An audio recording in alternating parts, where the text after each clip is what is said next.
मित्रों, good morning.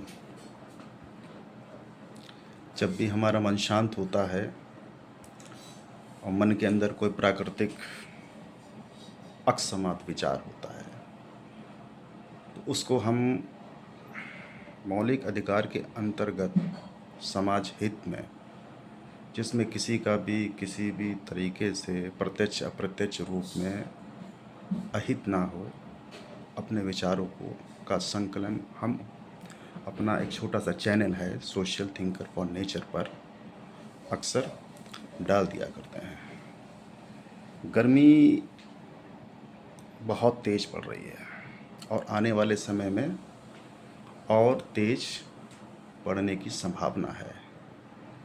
तो प्राकृतिक गर्मी को तो नहीं रोका जा सकता है, रोका जा सकता है, किंतु उसके लिए मानव जाति ही प्रथम दृष्टया मैं दोषी समझता हूँ।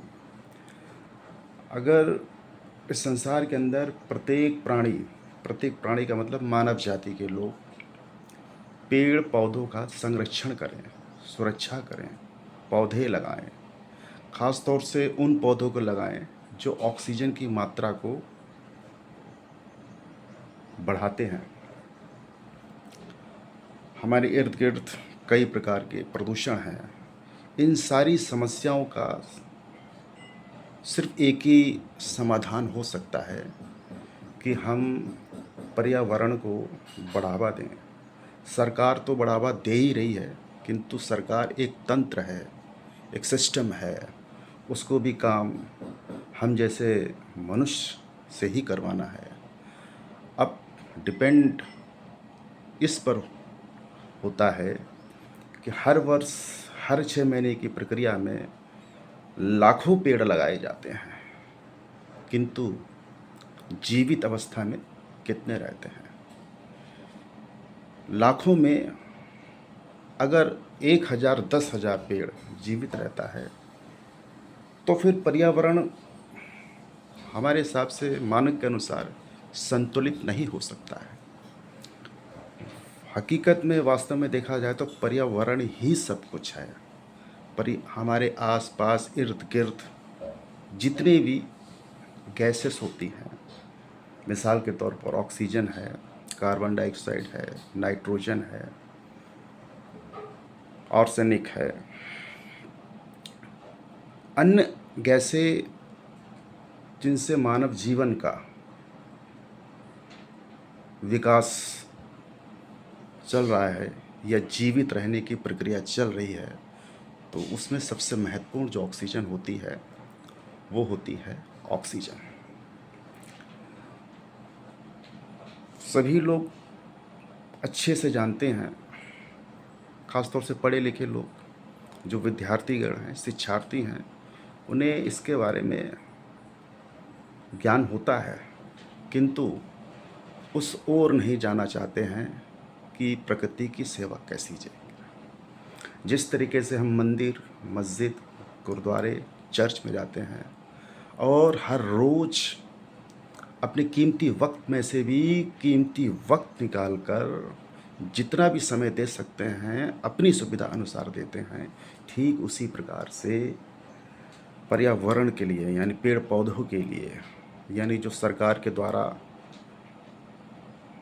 संसाधन चलाए जा रहे हैं, वन अधिनियम सन 2017 से अब तक जितने भी उसमें संशोधन हुए हैं पर्यावरण के हित में, उसका पालन करना आवश्यक है।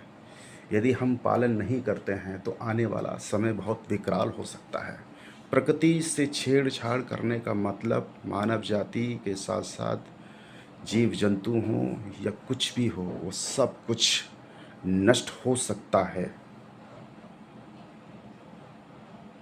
किसी भी क्षण। तो ऐसी स्थिति ना आए तो उसके लिए सबसे बेहतर है जिन लोगों को घर से बाहर निकलना है वो निकलें, थोड़ा देखभाल कर निकलें, गमछा लेकर निकलें, नींबू पानी लेकर निकलें, काला नमक लेकर निकलें, हो सके हाथ में जितना पानी की ठंडी बोतल यानी बर्फ़ के सामान आप पकड़ सकते हैं और बार बार एक हाथ से दूसरे हाथ में चेंज करते रहें, तो उससे सूर्य की किरणें जो आपके सिर पर पड़ रही हैं और सिर में ही पूरा यंत्र तंत्र जाल, मानव मस्तिष्क का जाल होता है, जो हीट वेपोराइजेशन के कारण ब्रेन स्ट्रोक की संभावना, हार्ट अटैक की संभावना बढ़ सकती है।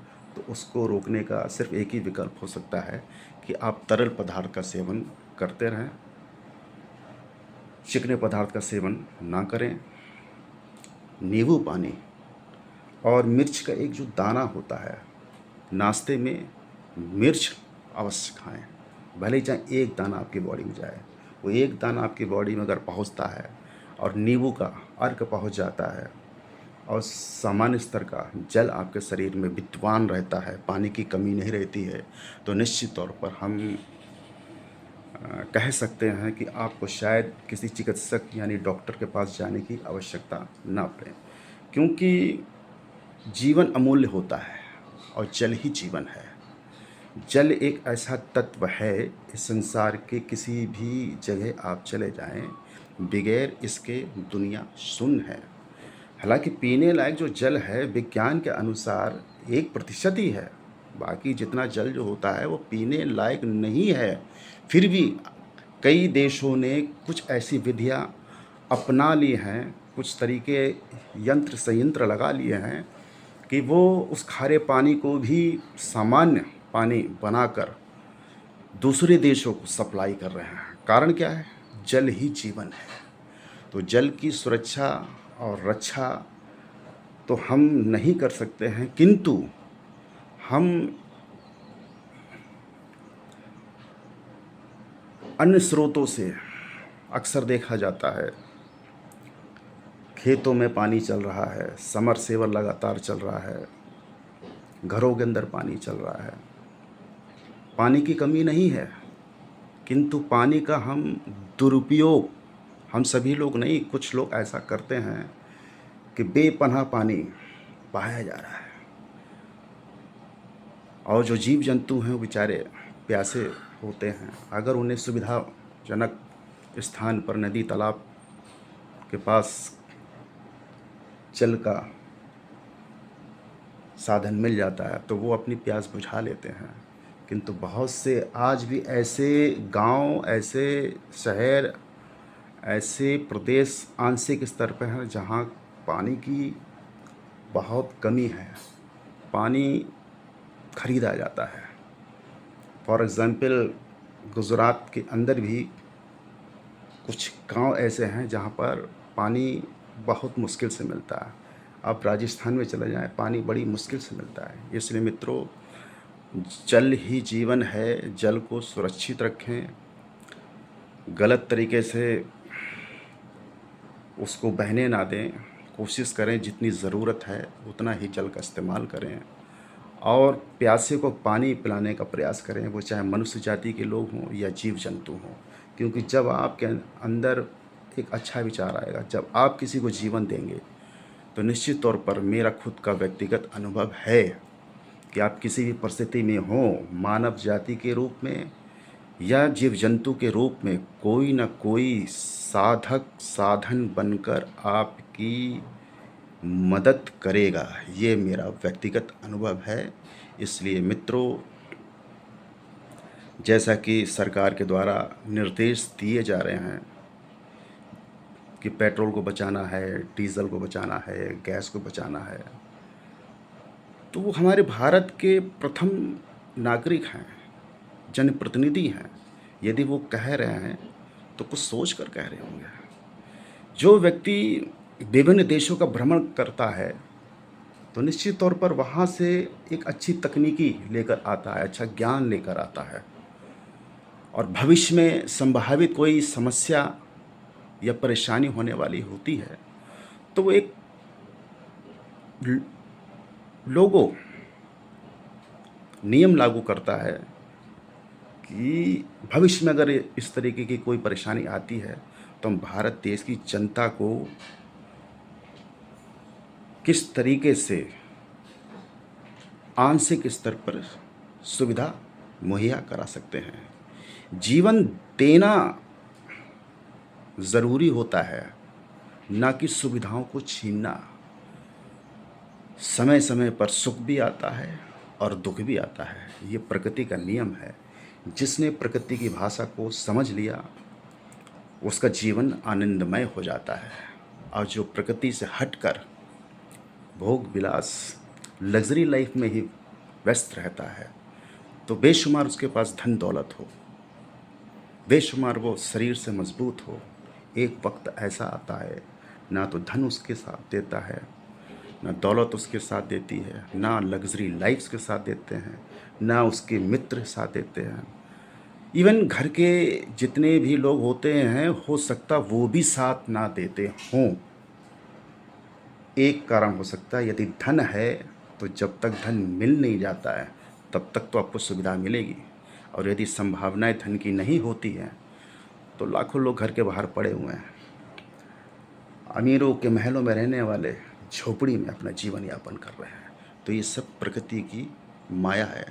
इसलिए मित्रों, अंत में हम यही कहना चाहेंगे, गर्मी के बचाव के लिए हर तरीके से उपाय करें, और कोशिश करें 11 बजे से लेके 3 बजे तक जितना हो सके गर्मी से बचने का प्रयास करें। और ख़ास तौर से महिलाएं जब बाहर निकलें तो दुपट्टा लेके चलें, मास्क लगाकर चलें, और जिस तरीके से बरसात के मौसम में छतरी लेकर हम निकलते हैं अपने शरीर को बचाने के लिए, उसी तरीके से गर्मी में भी छतरी का प्रयोग करके अपने आप को बचाया जा सकता है। किंतु पानी लेकर ज़रूर निकलें। बगैर पानी के जीवन संभव नहीं है। धन्यवाद मित्रों। जय हिंद।